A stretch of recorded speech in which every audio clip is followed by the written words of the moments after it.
Trump సుంకాలకు ఇప్పట్లో break పడే అవకాశాలు కనిపించడం లేదు. తనకు తోచిన విధంగా అడ్డగోలు సుంకాలు విధిస్తూ ట్రంప్ ప్రపంచ దేశాలకు తలనొప్పిగా మారాడు.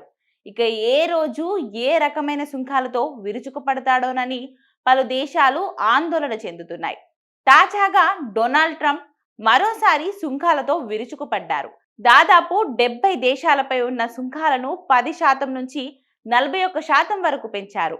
పరస్పర సుంకాలను విధించే కార్యనిర్వాహక ఉత్తర్వులపై శుక్రవారం సంతకాలు చేశారు. ఇందులో సిరియాపై అత్యధికంగా 41% టారిఫ్ను విధించారు. కెనడా నుంచి వచ్చే దిగుమతులపై సుంకాన్ని 25% నుంచి 35%కి పెంచారు. ఇక బ్రెజిల్ పై ఇప్పటికీ ఉన్న 10% సుంకాలను అదనంగా 40% జత చేశారు. ఇక భారత్ పై 25% టారిఫ్ విధించారు. అయితే పాకిస్తాన్ దిగుమతులపై 29%గా ఉన్న టారిఫ్లను 19%కి తగ్గించడం గమనార్హం. ఇక జాబితాలో లేని దేశాల నుంచి దిగుమతులయ్యే వస్తువులపై 10% సుంకం ఉంటుందని ట్రంప్ ఉత్తర్వులలో స్పష్టం చేశారు.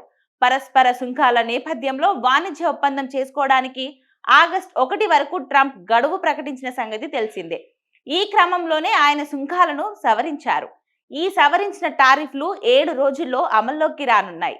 అయితే భారత్, కెనడా దిగుమతులపై విధించిన టారిఫ్లు మాత్రం ఆగస్టు 1 నుంచే అమల్లోకి వస్తాయని అధ్యక్షుడు ఇప్పటికే స్పష్టం చేశారు. అయితే ట్రంప్ సుంకాలపై ప్రతీకార చర్యలుండవని భారత అధికార వర్గాలు స్పష్టం చేశాయి.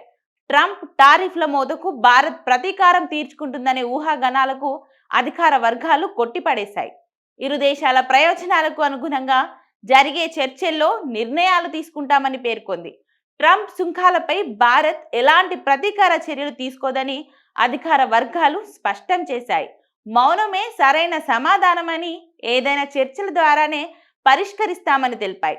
ట్రంప్ టారిఫ్లు భారత ఆర్థిక వ్యవస్థలోని కీలక రంగాలపై ప్రతికూల ప్రభావాన్ని చూపుతున్నాయని పలువురు నిపుణులు ఆందోళన వ్యక్తం చేస్తున్నారు. అయితే ఈ వ్యవహారంలో ఆచితూచి నిర్ణయం తీసుకోవాలని అధికారులు నిర్ణయించారు. మనది చాలా చిన్న ఆర్థిక వ్యవస్థ అని అన్నారు. ప్రస్తుతం భారత ఆర్థిక వ్యవస్థ చాలా అభివృద్ధి చెందిందని ఆందోళన చెందాల్సిన అవసరం లేదన్నారు.